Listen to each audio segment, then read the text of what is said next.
Good afternoon. This is the April 24th, 2025 meeting of the Labor and Workforce Development Committee. Keelan, will you please call the roll? Canal. Here. Novick. Here. Green. Here. Dunphy. Here. Smith. Here. Ashley, will you please read the statement of conduct? Welcome to the meeting of the Labor, Workforce, and Development Committee. To testify before this committee in person or virtually, you must sign up in advance on the committee agenda at www.portland.gov/council/agenda/Labor Workforce Development Committee, or by calling 311. Information on engaging with this committee can be found on this link. Registration for virtual testimony closes 1 hour prior to the meeting. In-person testifiers must sign up before the agenda item is heard. If public testimony will be taken on an item, individuals might testify for 3 minutes unless the chair states otherwise. Your microphone will be muted when your time is over.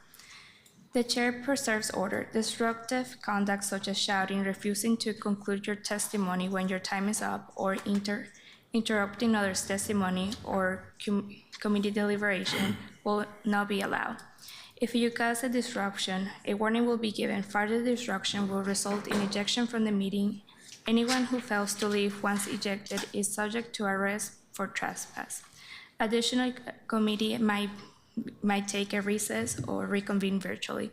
Your testimony should address the matter being considered. When testifying, state your name for the record. If you're a lobbyist, identify the organization you represent. Virtual testifiers should unmute themselves when the clerk calls. Thank you. Thank you, Ashley. Good afternoon. Today we will discuss the Fair Wage Policy Code Ordinance. We will have 20 minutes of public hearing for anyone in the public to share thoughts or concerns related to committee topics. Then we will conclude this meeting with the presentation on the labor and workforce aspects of the city budget. Keelan, could you please read the first item? Item 1, add fair wage policy code for certain city service contracts. Thank you. I'm going to pass the agenda over to Councilor Dunphy. Thank you, Madam Thank you. Chair. Colleagues, late last month, we heard a presentation from my amazing Joint Chief of Staff, Madeline West, and from Yasmin Ibarra from SEIU regarding the city's fair wage policy. This is a policy that has been on the books for many years, but as part of the code cleanup package that passed on November 20th of 2024, the fair wage policy was removed. This was, at the time, thought of as being a redundant policy, but on further consultation with our community partners, we really determined that this is actually a really meaningful and substantive policy that should be retained on our books. At our presentation, we heard specifically from folks who are represented by SEIU about the guarantees that this policy makes for our contracted services to ensure that they know that they are going to be receiving certain standards, certain COLAs, and certain guarantees as part of their employment as a contractee of the city. It is my hope to get a vote of this body today to advance this policy to the full city council and reinstate this policy before July 1st to ensure that we as we enter our new fiscal year, our contractors have guarantees of what they will be paid and how they will be employed. As part of our work on this, we have reached out to all of the contracting bureaus. We have spoken to facilities and procurement and PBOT and parks and everybody who might interact with this. Overwhelmingly, city bureaus have told us very clearly that they didn't know it had been removed. And so they were moving forward as though it was on the books. We do not have an additional presentation today because we've already heard our presentation and don't want to waste any more time. But Yasmin and Madeline are both here in case there are any questions. I'd like to invite them to the dais if they want to say anything that I have missed. Please introduce yourselves, and if I miss anything, they're also available for any follow-up questions. But yes, Madeline West, Joint Chief of Staff for Councillor Dunphy, for the record. Good afternoon, Yasmin Ibarra, Political Director with SEIU Local 49. Nice to be here with you. Did I miss anything?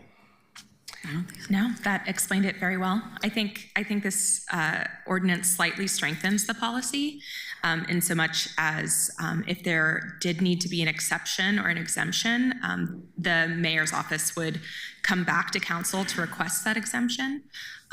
Also largely, like you said, no fiscal impact this cycle. So. Yeah. We updated the terms on here specifically to match there was a previously outdated dollar amount that was listed on there for what the minimums were. We've strengthened this to modernize some of the language and make sure that it keeps up to date with inflation, and so have heard no pushback from anyone within the city about any concerns about this. Well, I think there was maybe one small concern, but I think that everything has, for the most part, agreed that this is a good policy that we should continue. And as we heard during our presentation last month, this policy is actually influencing the work that other jurisdictions do. By the city of Portland taking this leadership role, other cities have followed and have implemented their own policies. So, colleagues, if anyone has any questions for folks or for me, I'd be happy to answer it. And I would ask that this committee consider moving forward with a vote. Yes, Councilor Green.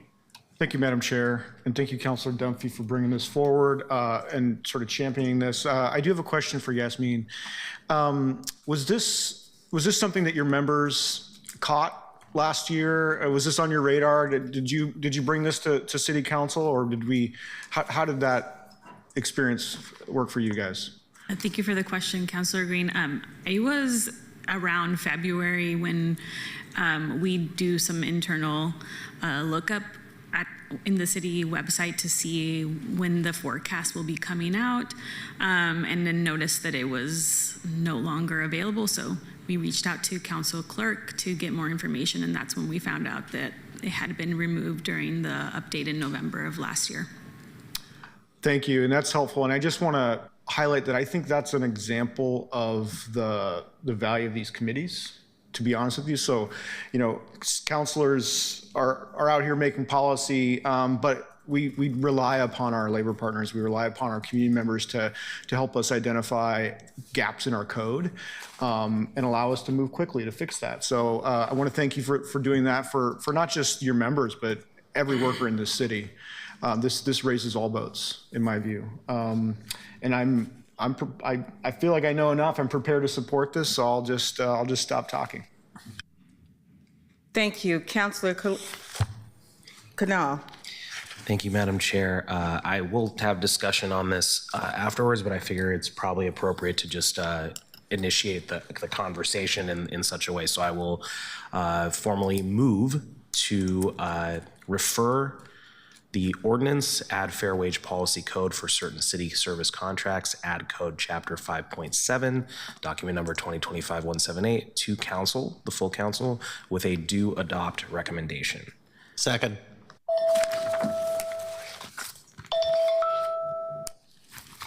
And I would like to speak to it from discussion, if that's okay. Keelan, Oh, wait, yeah. can we do discussion? Thank you, Madam Chair.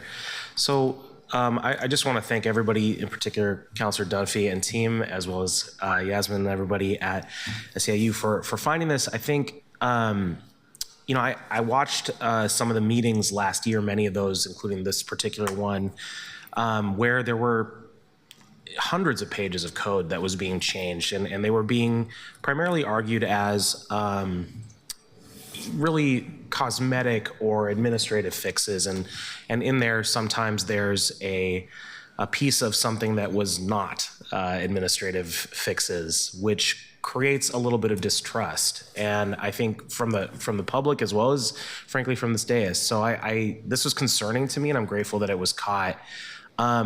There's a memo from procurement that relates to this, which sort of confused me.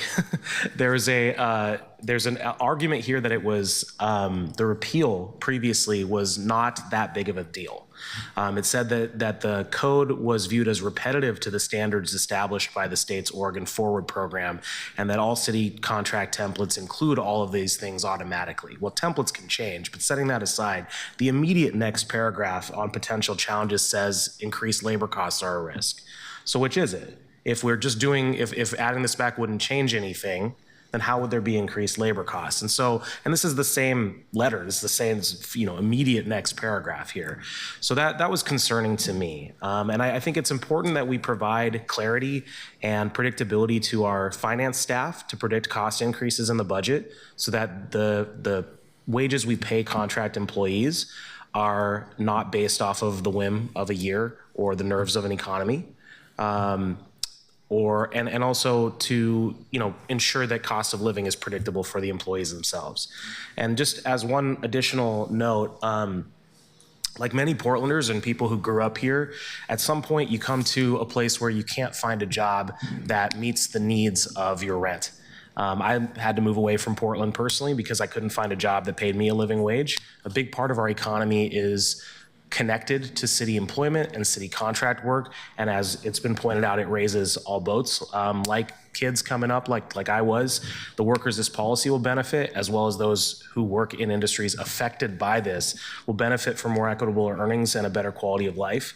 And we should use our public money, and we shouldn't contract that often, but when we do, we need to ensure that people are not forced to rely on social services to make ends meet. So that's my reason for making this motion. Thank you. Councilor Green. Thank you, Madam Chair. I just want to riff off of a point that you raised, Councilor Canal, which is really important, I think, as we contemplate future actions in this committee or council writ large, which is that in my review of the session where this ordinance was passed that ultimately repealed this section, it was just presented as this is a benign code cleanup. And as you point out, the memo suggests that there was actually some thinking on why this ought to be repealed. And I think that does raise trust issues for me. So I think, you know, we're charting a path here, I think, on this labor issue, but I think we're gonna have to do a lot of work, I think, to work through the code changes and make sure that city council is providing the directives that are representative of the political preferences of the people who voted for us. You know, this is our mandate, right? And so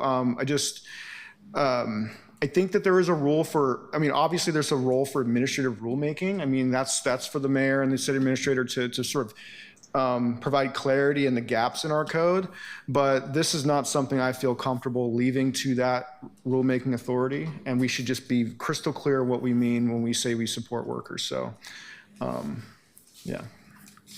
Thank you, Councilor Green. I think we all were on the same page because the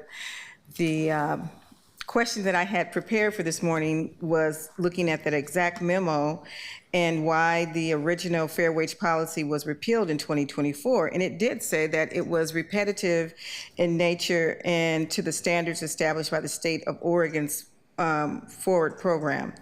And that was the only question that I had was, Is this true? Is this repetitive? Do we have anybody here from Human Resources? We invited folks, but folks were unavailable.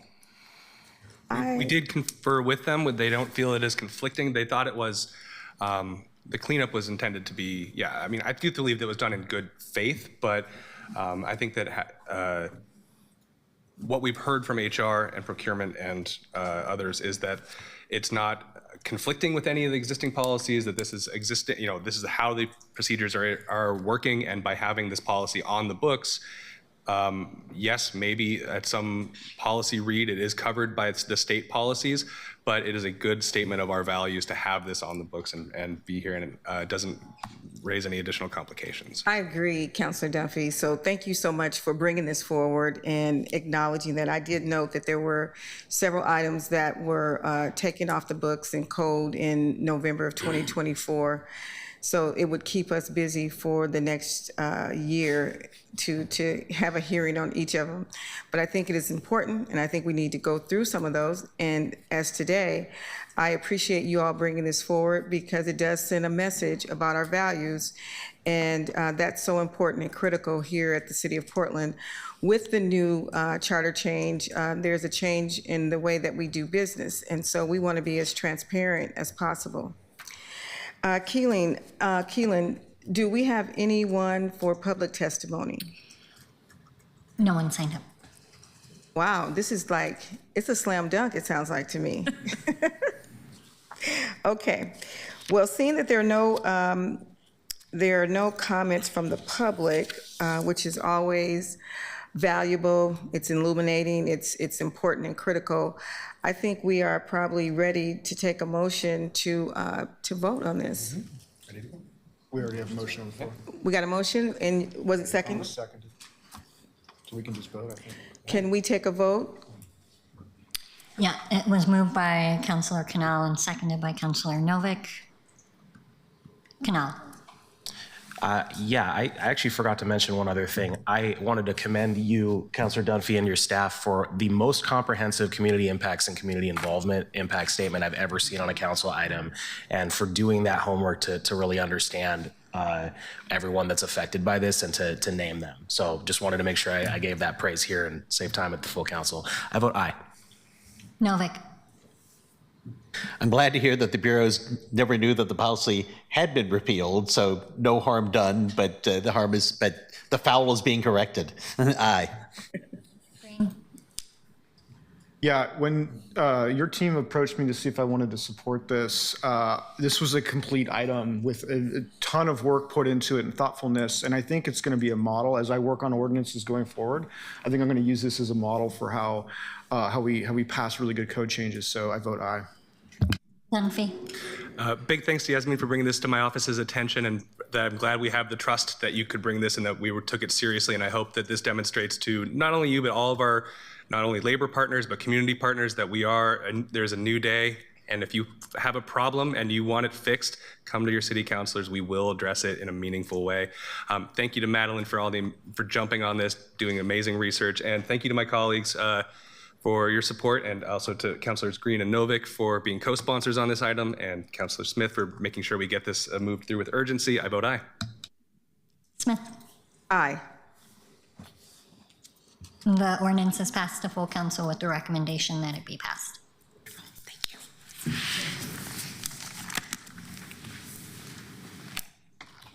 So we're going to open up to just an open public hearing on labor issues in general. And I wanted to see if we have anyone in the queue for that, Keelan. No one signed up. Wow, I'm starting to feel a certain kind of way.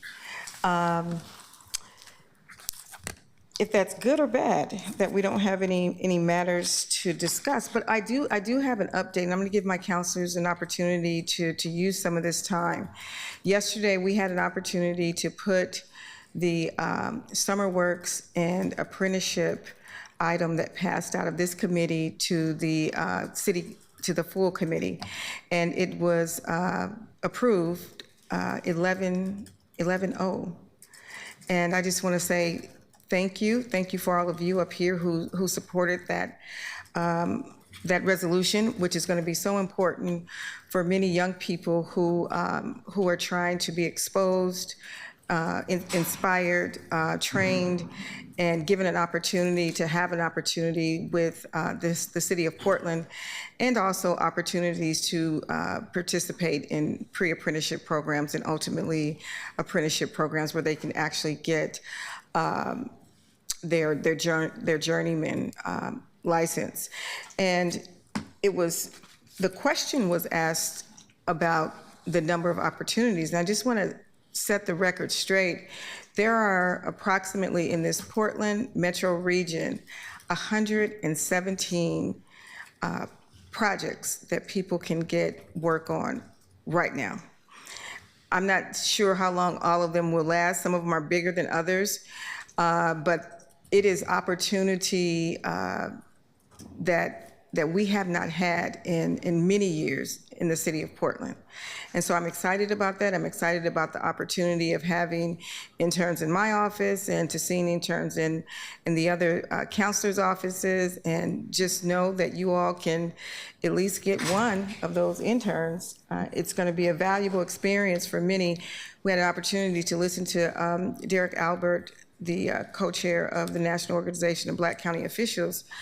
He explained how he got into county government that led to him getting a graduate degree, and now a business owner. So those kind of opportunities, it changes the trajectory of a young person's life. I know it changed my trajectory. Me and City Administrator Jordan, we are probably the only one that are aware of the CETA program, which was a program. Are you familiar with it too? I had a CETA job. I had a CETA job. I had a CETA job too. So there are three of us.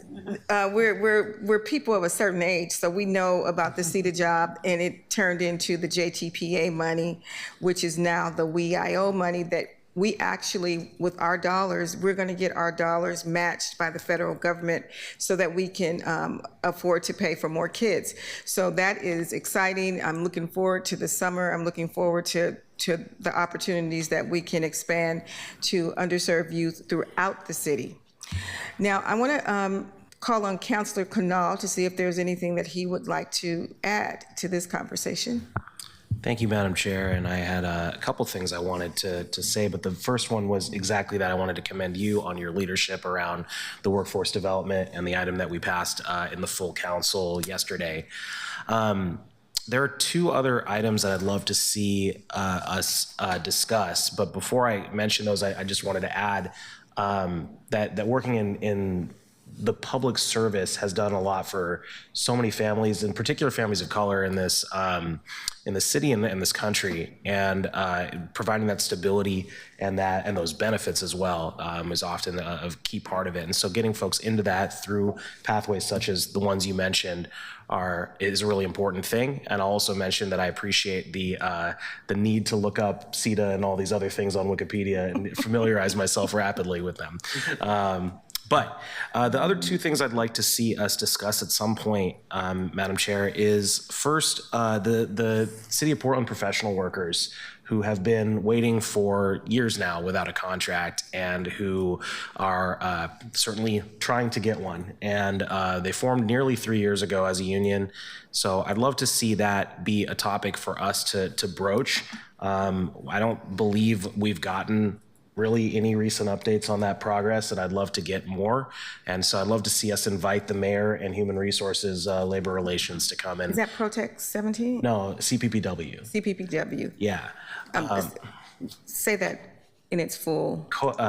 City of Portland professional workers. Okay. So a lot of the communications employees, a lot of the equity employees, which is particularly important given the federal context, analysts, coordinators, the folks that tell you when there is a disaster happening as a member of the public are all included in that, among many other job functions. The other thing, and this is something that you've already actually brought up previously, Madam Chair, in a different conversation with our public safety folks, is why is it so difficult for us to fill our 80 90, almost 100 vacancies in the police bureau right now. As we are having these conversations around, we've heard from fire that they have pipeline issues with their training center. We know what the concerns are there.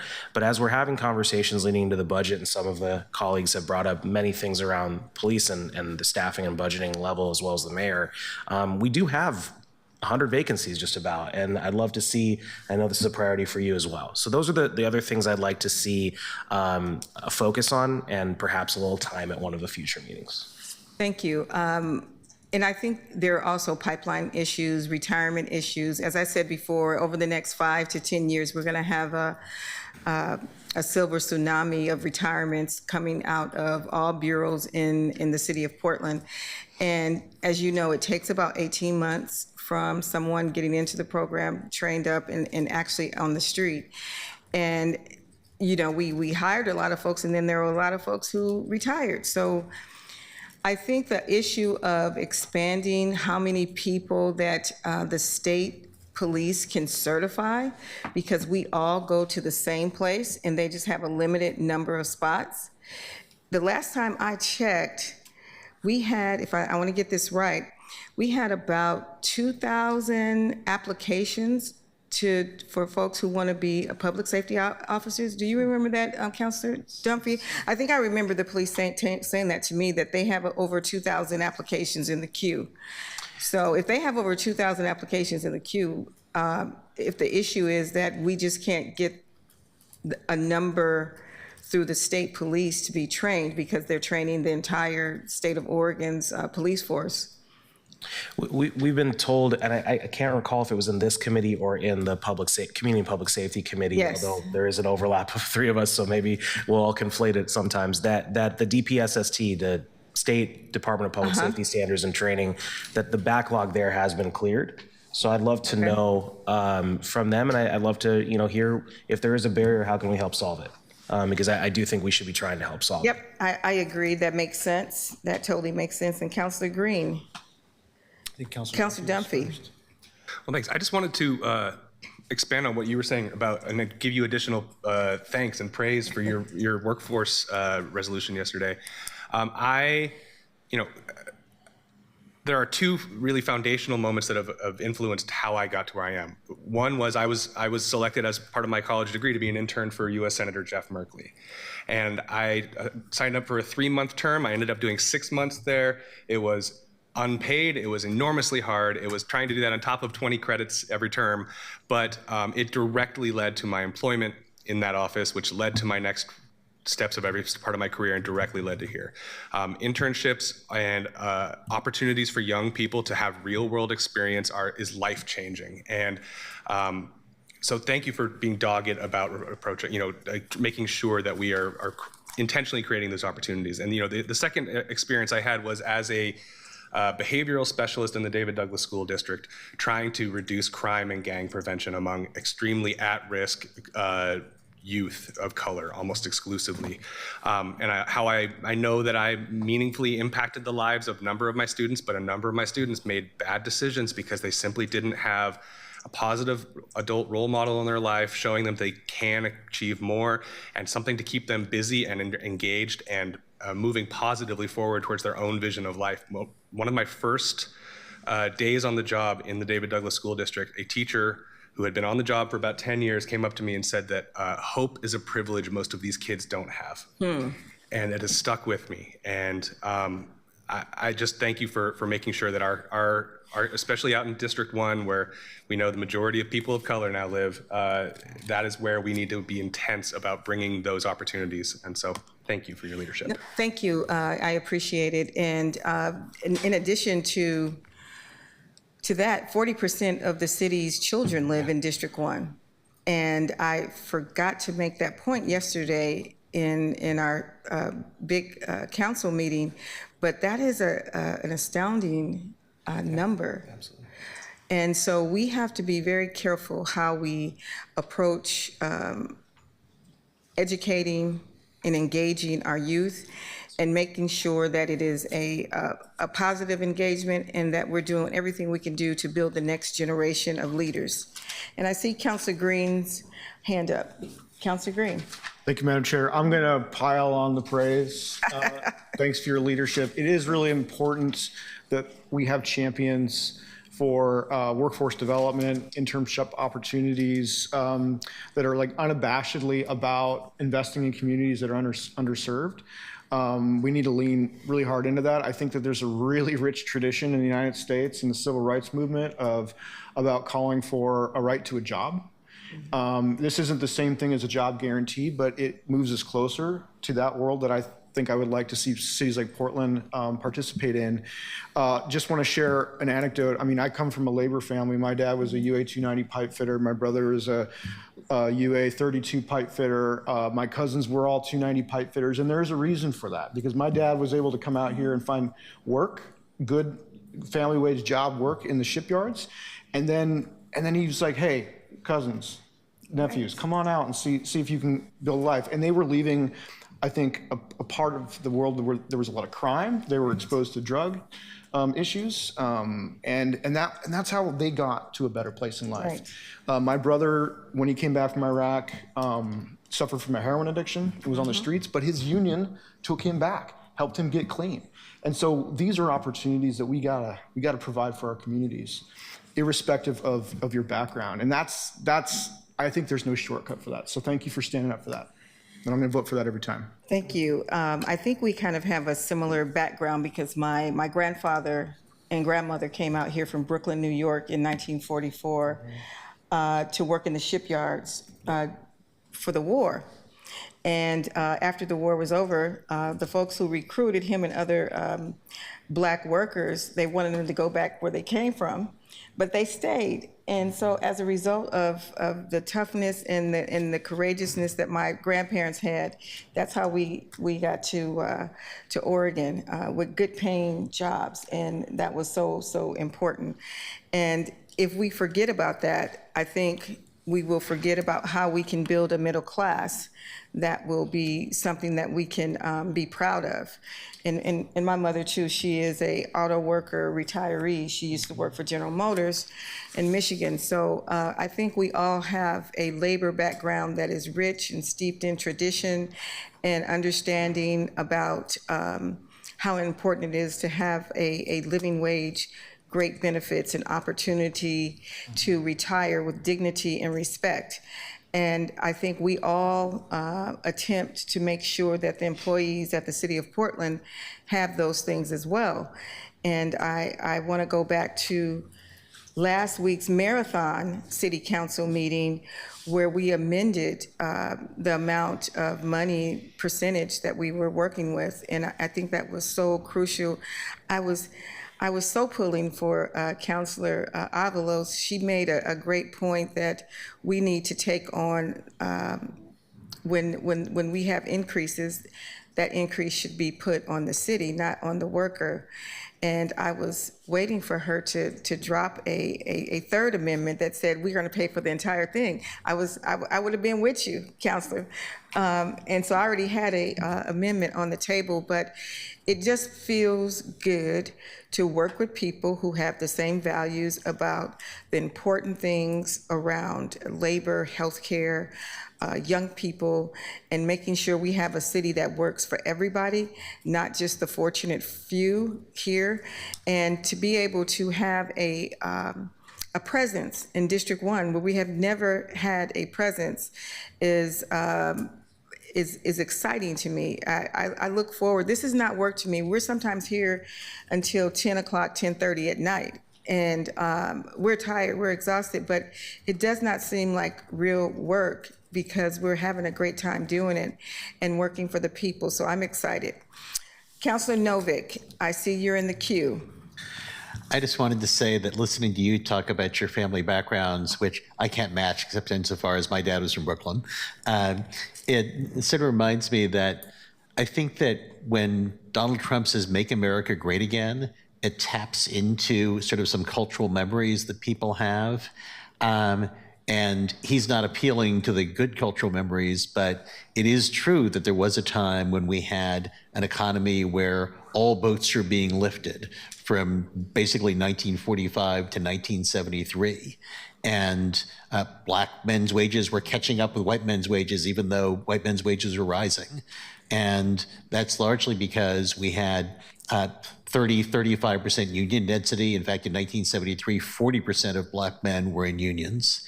And if we really want to make America great again, then we need to have at least 35% union density and restore the top marginal tax rate to 90%. I see the head of our human resources in the back, and she's smiling, Tracy. How are you? No, it just makes sense. And what I try to do is present things in a very common sense kind of way that, it's easy enough for a fifth grader to understand, because everybody can understand if you put in the work, you put the hard work in, you get educated, you get trained, you should be able to have a living wage job to take care of your family, be able to purchase a home, send your kids to college, period. I mean, that should be the norm. But with the rising inflation that we have that's going on, and a lot of barriers for people to be educated and to pay for a college education, sometimes those things get in the way. But we want to make sure that, as we talked before, we had, over 855 vacant FTEs. Now, mind you, I do have to say that many of those were hard to fill FTEs, but we need to let folks know that we are open for business. We have jobs at the City of Portland. And I know that every single government is going to be looking for people, but I want our city government to be the government of choice, that we have the best benefits, we have the best training, we have the best tools and incentives for people to not just survive, that we have the best so that they can actually thrive and they want to be here. It is, for me, I come here 7 days a week. And we do work almost 7 days a week, but this is something that is in the elected realm, but we have great jobs here, and so thank you. Keelan, since we don't have any more testimony and family history, so I don't know if our 1 o'clock is here, if they're here yet to present, because I know we had a time certain at 1 o'clock. Yeah, I think they are available if you want to move forward. Yes, I'd like to move forward. Okay, item 3, presentation on labor and workforce aspects of the city budget.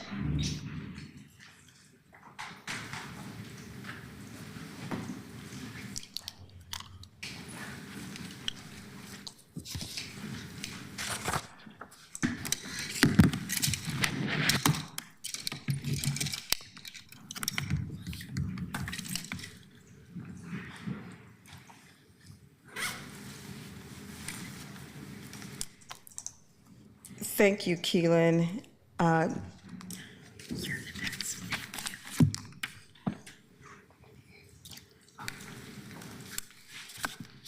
Good morning. Good morning. Morning.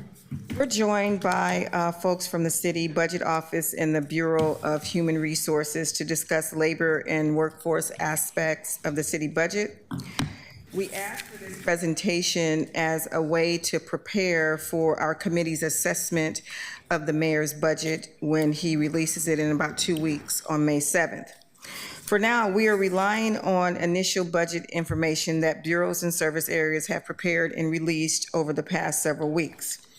We've asked our presenters to advise us based on their expertise and their experience with city budget process.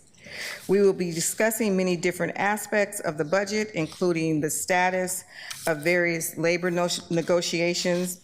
We should be careful with those as well. We're going to focus on the budgetary impacts of labor agreements and only the budgetary impacts. Any questions or discussions regarding the nature or the substance of those negotiations must be set aside. In the future, we can explore those topics in executive session with the full council if we wish. But for now, we should avoid any discussions of those confidential negotiations. And we have Director Warren, Director Levine. Yeah. Welcome. And could you all please introduce yourselves and your colleagues when you begin your presentation? Thank you, Director. Absolutely. Good afternoon, Councilor Smith and the rest of the committee. We're excited to be here today to share some additional information with you. For the record, I'm Tracy Warren, Human Resources Director. With me today, I have Anne Marie Kevorkian-Maddie. Sitting to my right, we have Peter Holzman, Smith City Economist. and Ruth Levine, City Budget Office Director. Great. Tracy, I'm really excited today because I don't think I've been in front of the city economist yet. And it is so, I've seen you in the finance committee, but I haven't seen you in person, so it is good to see you here, sir. Thank you. Good to see you too, Counselor. So today we're going to go over the Bureau of Human Resources budget and capacity. Then we're going to talk a little bit about planning and costing for labor contracts, cost of living adjustments, and healthcare. And then we'll finish with the planning process changes for labor negotiations. So just give you an overview of things that we're working on to improve overall. So we'll start with human resources budget and service capacity. What you have in front of you is a broad overview org chart. This is a simplified version, but what it shows you is how the Bureau of Human Resources is organized within the different departments. So you'll see we have a payroll and operations team, we have a health and financial benefits team, occupational health and wellness, classification, compensation, and pay equity. And then under our deputy director's office, we have the workforce recruitment and training team, which also includes people and culture. And then we have our employee and labor relations team.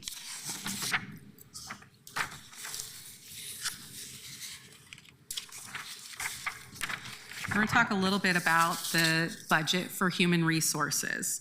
So what you'll see is what the current fiscal year budget is on the left, and then what you'll see is what the requested budget is as of this moment on the right for the 25-26. What you'll see is that it's broken out into personnel services, internal material and services, and then external material and services. So the personnel services are all of our staffing, right? To do and run the recruitment program, the training programs, labor and employment, so as well as any other staffing needs in the different programs that I mentioned in the prior slide. And in the next slide, I'll go over in more detail what's encompassed in those programs and the budget allocated by program. You will see that there's a large amount that is attributed to external materials and services. And so I want to make sure that I provide information regarding that so that you all have a clear understanding. That includes our health insurance costs and the payments to our vendors for claims and all the other things. So that's roughly around 150 million of the dollars are that. Additionally, we have other external materials and services related to health fund that are for health admin, and that's for things that are required to administer the health and benefits and wellness program. We also have about $2.9 million that are for other services, and so the things that those include are, Councilor Smith, you'll be aware of this, but Summer Works is included in that bucket. Additionally, we have Evergreen Solutions, who is a contractor performing classification and compensation studies on behalf of the city. Those were things that we negotiated through our collective bargaining agreements and have an obligation to complete, and don't have the staffing resources to just pick up that additional workload and complete it ourselves.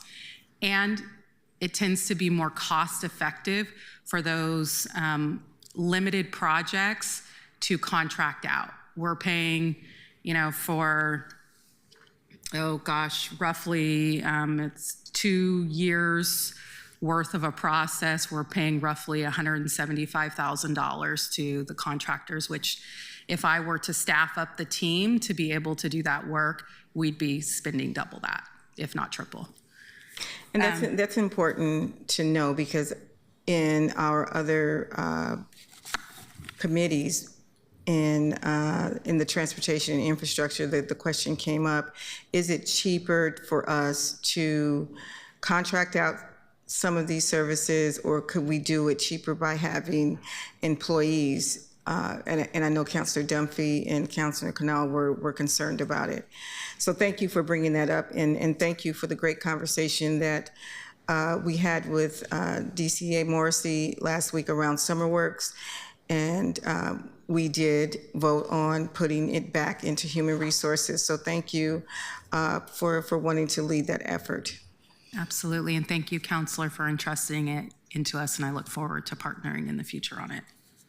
I'm going to go to the next slide to just kind of jump into the details of the program. Director Warren, Councilor Green would like to ask a question. Absolutely.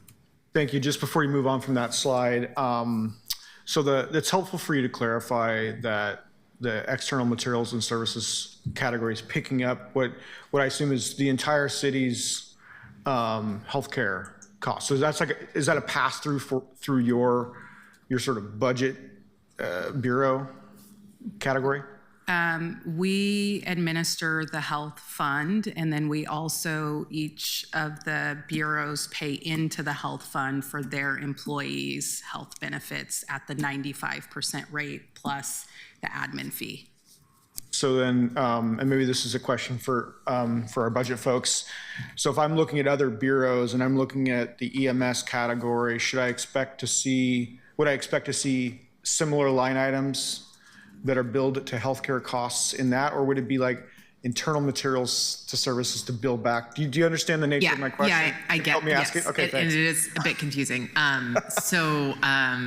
Yes, the bureaus pay that as a benefits line item. So each employee generates a benefits line that is for their health benefit costs, and that money that those bureaus pay gets sent to the health fund, and the health fund just happens to be budgeted in BHR. So you see that it's one of those expenses you see twice in the budget. You see it as an expense from bureaus that gets sent to the health fund, and then you see it from the health fund to actually pay out benefits as external materials and services. And it appears it's personnel, not. Yeah, it's personnel. So the benefits line is in personnel major object, not in external materials and services. Okay, Or thank you. internal, yeah. Yeah, that's helpful. Thanks. Next slide. So this is a breakdown of the different programs within human resources and the current cost associated with it, as well as the requested costs for the upcoming fiscal year. A couple of things I'd like to draw your attention to is that we have invested more recently in our payroll and operations program for a couple of reasons. One of the reasons are that we've had an increased workload for those two teams that also crosses over to our Bureau of Technology Services, who has folks that are responsible for helping us to configure and maintain our system that we manage our personnel data in. And so one of the things that has occurred over the years is that we have had significant change within our organization, which has required lots of new configuration or changing configuration, and not the capacity to really keep up with that work. So one of the things that we did in this last fiscal year is we invested in additional contracting services to train the folks who are doing the work to ensure that they are doing it well. We engaged in an audit process so that we could make sure that our systems for paying taxes and paying our employees is operating in the way that it should, and that we have the appropriate controls in place. We also have been looking to enhance the training for our teams, as well as catch up on the configuration backlog that we are asking, or will be asking, City Council to consider a request that continues that investment so that we are able to ensure that that service is happening well for our city employees, specifically around payroll and then the Employee Central project. So I'm just highlighting that because you will see it as you move through the process. Director Warren, I have a quick question. Yes. Is all of our human resources centralized in your office? So that's a good question. All of the primary HR functions are centralized in the Bureau of Human Resources. We do have services that are complementary to HR that are happening within bureaus. An example of that is like timekeeping or leave administration for protected leaves like family medical leave. Or ADA requests, right? So we have folks that are in bureaus who are providing those services. And do they report to you, or do they report to the particular bureau? They do not report to me. They currently report to the particular bureau. And we tend to offer support and advice on how to do those processes within compliance of the law. And then we share information out. That is something, as council may be aware, that we are working on through an enterprise-wide realignment of services. Okay, Councilor Canal. Yes, I have two questions. So one relates to earlier you mentioned that health insurance and claims as part of the yellow portion of that bar. Is that only the claims related to health insurance, or are other claims also included in the external materials and services? Other claims are not included in the external material and services. I assume when you say that, you're speaking to if we were to settle some type of disagreement or had some type of claim against the city that we settled. Typically, those are paid through the bureau who is involved in whatever claim is taking place. So that is not reflective of that. That's related to health insurance claims. So we collect all the money and then we pay directly for the services that employees seek for our self-funded plan. Okay. And then my second question is, you said that you're investing in additional contracting services to keep up with the personnel data transition and all that. It was a little unclear to me, and I'm curious why that wouldn't just be a city employee. Yeah, so we have over the years increased our collective bargaining agreements and done a number of really unique and different things to support employees. And the result of that is that we need to program them in our system so that they can be realized. And, you know, over the last, 3 years specifically, as we were in the pandemic and coming out of the pandemic, we had a huge increase in those types of things that we were doing, which required lots of configuration while we were simultaneously reorganizing our structure, as well as doing other regular ongoing project needs, change in laws, whatnot. We basically had, like a queue of about 70-ish or so items that needed to be configured in the system. And the only way for us to get through that initial backlog was to have people come in and help us catch up so that we could get to a place where our staff that were resourced to cover it could maintain it. So why not have limited duration staff do that? Because there's quite a bit of challenges. One, finding the talent in the community that can provide the services, that's willing to do it on a limited term basis, right? The other piece is that you have a ramp up period that can take quite a while to recruit, train, get folks up to speed to step in and do that work. And we were really working on a tight timeline to try to get ourselves to a place where we were providing the things that we committed to with our labor partners and our employees. So it was really about time and capacity, and just the skills needed to do the job. Thank you. Yeah, just very briefly, Director Warren. Related to payroll services and timekeeping, is it true that parts of the city are still doing paper time tracking, that we're using physical Yes. time cards? That's correct. Is that on its way out? Are we fixing that? Or is that going to be a lingering relic of the 19th century? It is something that we would like to focus on. So we will be, as we're working through the realignment process, we will be looking at all of our business processes and figuring out how we can do them better. Great, great. You know, it took until a global pandemic for the permitting bureau to move to a digital system. If you need extra guidance from council to how to advance that properly into the 21st century, I'd be happy to help work with you all. But I'm glad the processes are otherwise going underway. Absolutely. Thank you. Volunteering our services. Thank you. Director Warren. Next slide.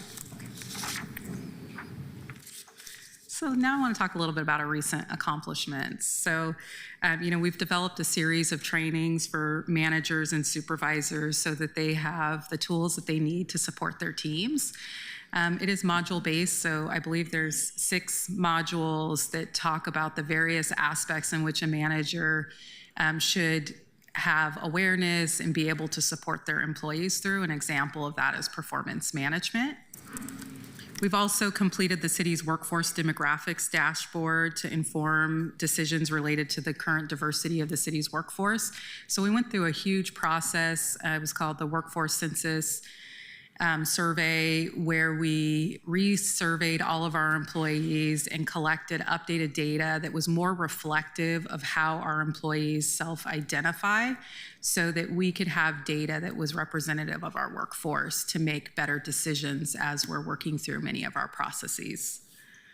Additionally, we implemented new systems and process staff plans and policies following the state's new paid leave laws. So for example, Oregon paid leave required the city of Portland, and specifically the Bureau of Human Resources, to work on a whole new process and staff and resource that to ensure that we were able to assist employees in that process.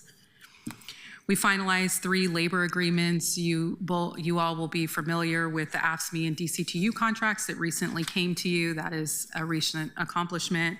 Additionally, we worked in partnership with the LMBC and the PPA to set healthcare rates for the fiscal year 25-26. And again, that was something that recently came to you all as well. I want to talk a little bit about our current focus. So our current focus has really been to prioritize any legally required and contract-driven work. When I talk about contract-driven work, I'm talking about collective bargaining agreements, things that we've agreed to with our labor partners and that we need to ensure are happening across the city.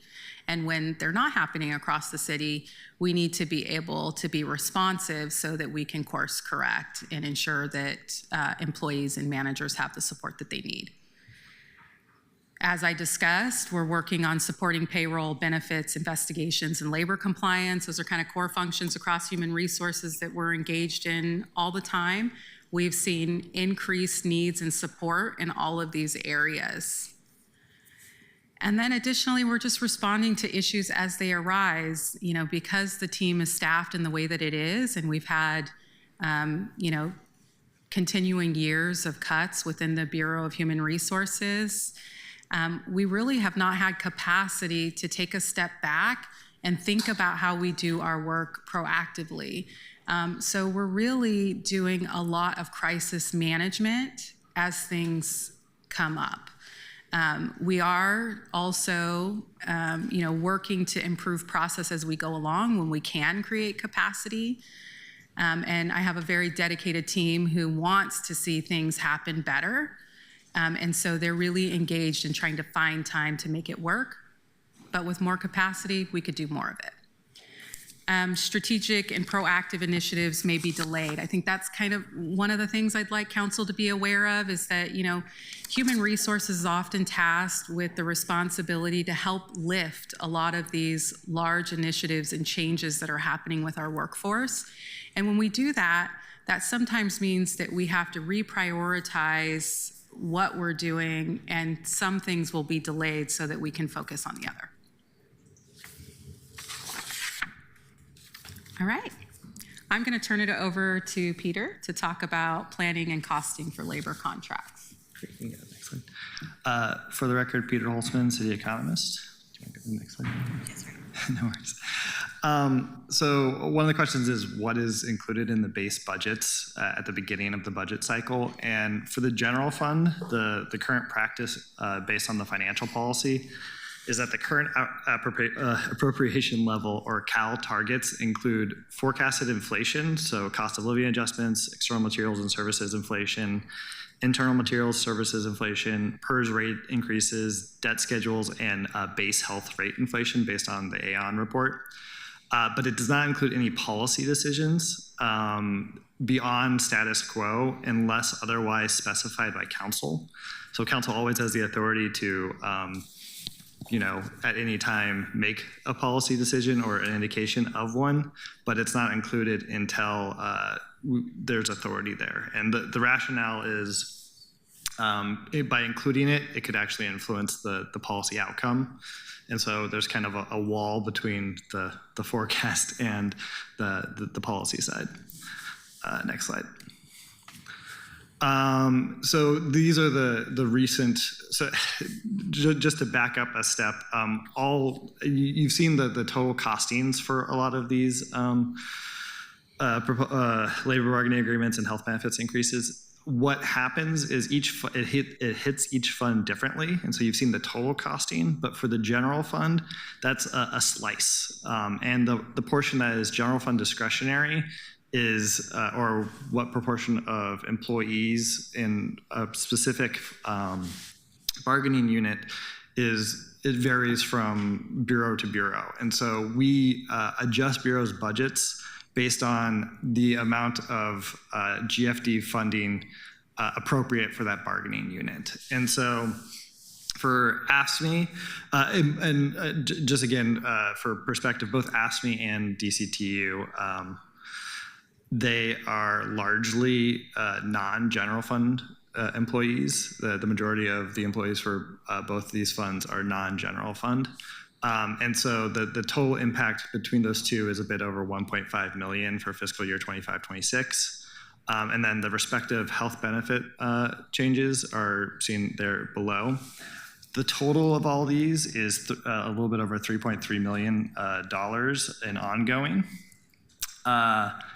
Given the timing, since this was ratified after base budgets were uploaded, this is not going to impact the forecast number. So the forecast number is not going to change as a result of this.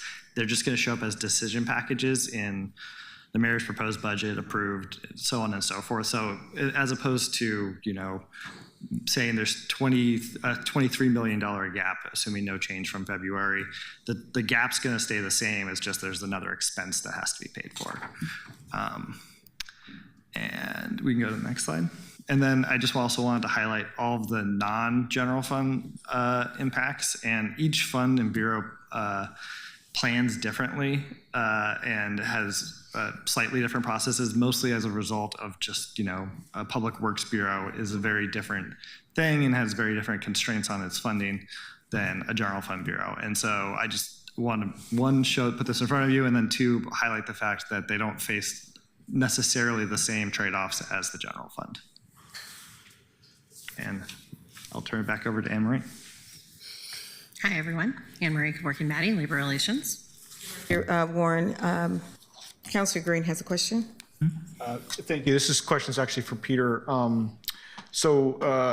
The inflation forecast, so the costing work that you guys do. So I understand, the contracts for these labor unions are going to probably be the guide for how you do that cost escalation on the labor side. But I'm curious, what's your method for inflation forecasting? What index do you use? Or so to clarify, for the labor bargaining, prior contracts are not utilized because that is, again, a council decision, and so there's no forecast of future labor bargaining agreement settlement costs included. So first of all, for methodology, it's largely for external materials and services and internal material services. It's a weighted average of Moody's forecasts of the specific subcategories. For cost of living adjustment, which is tied to CPI West for size Class A cities, urban wage earners, that is a little bit more specific. I'll look at the Federal Reserve forecast, and it closely tracks with the national CPI, except the major difference being housing and how that interacts with it. The other thing I will highlight, and because the two largest cost escalators for the general fund are COLA and then PERS rates increases, which happen every biennium. And we've seen some very large PERS increases, and we're likely to again in fiscal year 27-28 as for a technical reason, but I just assume a 5% increase on rates, which has unfortunately come true or close to it. Yeah. Sorry, can I clarify one thing just based on what you said at the beginning? For the labor, the way Peter does the costing for the labor contracts, when council ratifies a contract, we reflect the escalation based on what is agreed to in the contract separately from COLA. So obviously COLA is in there because it's generally agreed to in the contract, but then also we forecast the year by year increases due to a specific contract. What Peter said about we don't forecast, when the contract ends, we don't assume anything going forward about what's going to happen, because to the point about the not trying to influence the outcome. So that's the distinction. We forecast the each year amount, and that becomes ongoing, and then any marginal increase above that in the next contract has to wait until council ratifies the contract. That's helpful. Thank you. Okay, on to the next piece. So again, Anne-Marie Kevorkian-Batty, I'm with Labor Relations. I serve frequently as the lead negotiator. I've had the opportunity to be the lead or support the bargaining process for every labor contract since 2019 when I joined BHR. Bargaining is a bit of a team sport and also a little bit like herding cats. And so as we move through each process, we learn that there are ways that we can improve the process. And so the team is very committed to improving the labor planning process. As of now, we have started to reevaluate our process with clear phases of bargaining. There's preparation that occurs months before we ever even receive a demand to bargain. Things like, coordinating what classifications are in each of these collective bargaining agreements and how we might start to gather information about market analysis, or gather information in preparation for market analysis, defining who might be on our bargaining teams from the city's perspective, working with the labor partners to understand what their interests might be. There's the during the bargaining phase, which is obviously very interactive and spans many, many months. And then our post-bargaining phase is the implementation phase. And frankly, that's probably the area where we see the most frustration and the greatest opportunity for us to make improvements. Implementation is complicated. There are thousands of city employees and timekeeping and payroll updates that need to occur, configuration changes in SAP, and just a baseline understanding of how changes are made. In addition to the phases component, we want to be focused on data information. Particularly, we have moved to a more interest-based bargaining approach when it's appropriate, and we have agreement with the union to take that stance. The interest-based bargaining process is incredibly transparent, and it requires us to share data openly very early in the process and very often, and we build tools together so that we understand how we're moving through those processes. Additionally, we want to work with our city budget office. We want to work with Bureau Finance managers on budget alignment. Peter obviously just spoke to the fact that there's not a compensation set aside necessarily for upcoming bargaining, but depending on the type of bargaining that we're engaged in, it's very important for us to have a baseline guidance for us to use as part of the negotiations, so we understand what is council open to supporting in order for us to close a contract. Leadership engagement, incredibly important to us. We want to make sure that we're providing regular updates to the, hang on. My computer wants to restart. I'll do that. Okay. Leadership engagement. Yeah, we want to make sure that we're providing regular updates to executive teams and council throughout the entire negotiations process. We have a robust team of managers that represent the bureaus where employees are centered as part of, in the classifications of the bargaining units that we're connecting with. So we have some tools that we like to, prepare and share with all of you, and again with other executive teams across the city, so that everyone is well informed. And then lastly, of course, strategic communication. The way that we communicate out about our bargaining process has changed dramatically since I joined this team in 2019. I think, again, it lends to a much more transparent process, gives everyone a better idea of how we're moving through, and I think also states our commitment, or shows our commitment to a great great relationship with our labor partners, which is, of course, the fundamental backbone of the work that we do. To give you an idea of what we have ahead of us, currently we are in bargaining today, in fact, with AFSCME for the auditor's office. We're also engaged in a contract negotiation with AFSCME for the independent police review. Protec 17 is due to begin negotiating. We'll actually start meeting in May for some interest-based bargaining training.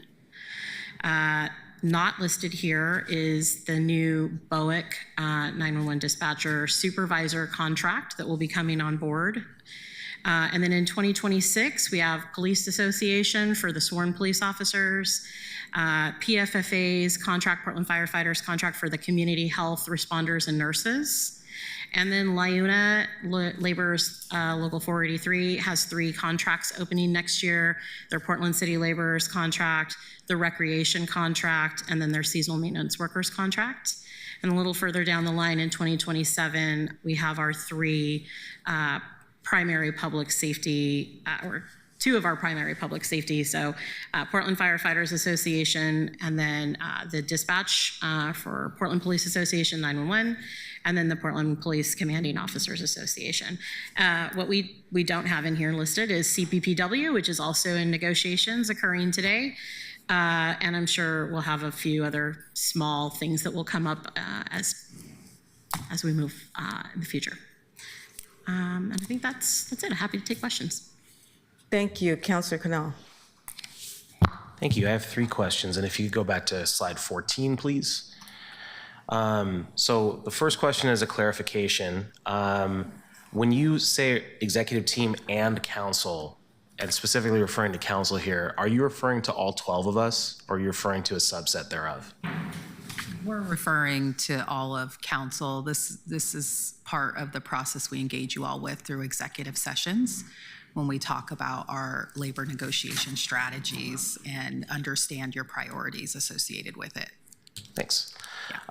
Second question relates to kind of your explanation of this slide. There was a lot of conversation here about the economic items, but there's also a lot of things that are non-economic in nature. And, we're going to be asked to vote on contracts that could dictate whether or not we're the sort of employer that forces people to come back downtown, or the sort of employer that takes into account people's childcare needs and their other, family balance and how they live their lives, right? And those are not things that were exactly covered here. So I'm just curious if you could speak to that, and how the non-economic side gets talked about. Professional standards is another part of that. Yeah, it's a great question. You're right. A great portion of our contract negotiations lands around day-to-day contract language that doesn't have an economic impact, but has a very real impact to employees and also to the operations of bureaus. And so in executive sessions that we had with your predecessors, we did have open conversations about interest from council on how what types of things would be supported by council. There are obviously challenges associated with that. Each bureau and service area, of course, has different operational needs, and they don't always align with each other. Example, some employees are always performing their work in person. They have different needs than employees who may have opportunities to do hybrid or remote work. And so the challenge is, finding the balance and also making sure that as we, understand council priorities, we have a way that we can bring that into the overall fold to take a holistic approach. In terms of professional standards, I'm sure we'll have lots of conversations about that as PPA moves forward into their negotiations. I don't think we have a process determined yet on how we'll start to discuss those. That's still very preliminary, and so open to hearing feedback when we get to that point. And professional standards certainly covers others. Obviously, you're talking about IPR as well, but also all the other types of employees as well. I don't want to limit it there. My third question is not about this slide, and it's when can we expect the next update in terms of a date on the CPPW contract? I am going to just preface that I'm personally very frustrated to not have heard anything about this for a while, and I know that CPPW is communicating their frustration to at least one council office, probably more. Thank you. I appreciate that, Councilor Canal. We have reached out for an executive session. I'm actually interested in just having a standing executive session scheduled every month with the council so that we can provide updates at a regular cadence. So as soon as I get an understanding on when that can occur, we are happy to provide an update to you all. Yeah, I think that's a great idea. I'm happy to hear the info on this specific one, but I think the regular ones and an ongoing schedule is a really great idea, as long as it's not during our normal council times of Wednesday and Thursday afternoon. We've had a lot of limitation there, so as long as we can work around that and not use up our public meeting time for things that we don't need to schedule for the public, like an executive session. But that concludes my questions. Thank you.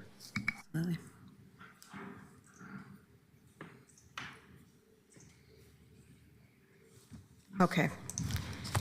Councilor Dunphy. Thank you.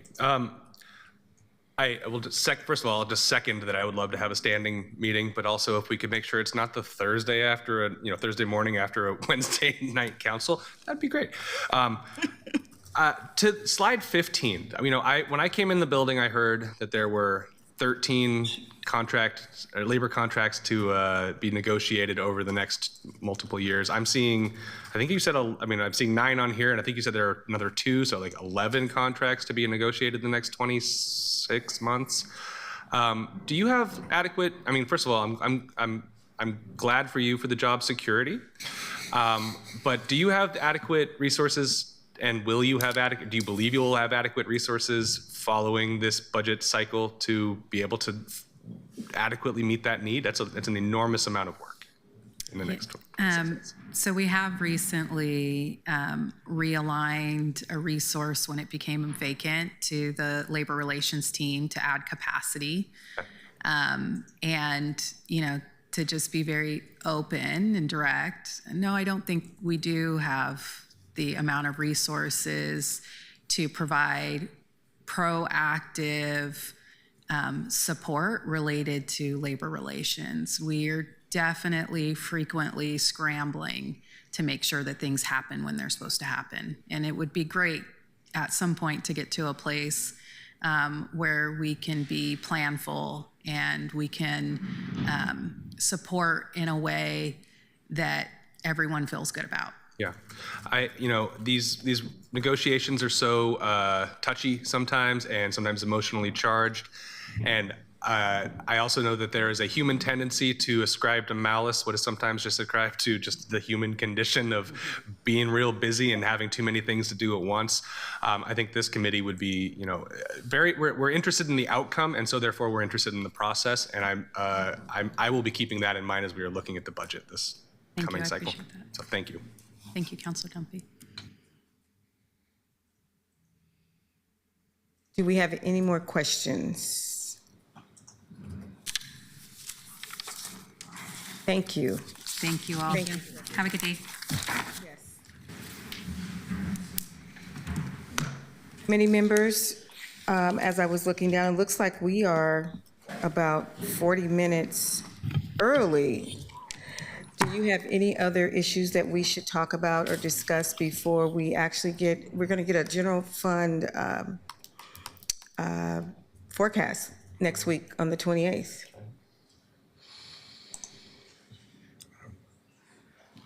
Councilor Green? I used to work with a colleague at the Bonneville Power Administration that would always say, without fail, nobody ever complained about ending a meeting early. So I wouldn't be sad about it. I'm kind of hungry. Probably give us a chance to eat today. Well, Keelan, I'd like to adjourn our meeting. Thank you.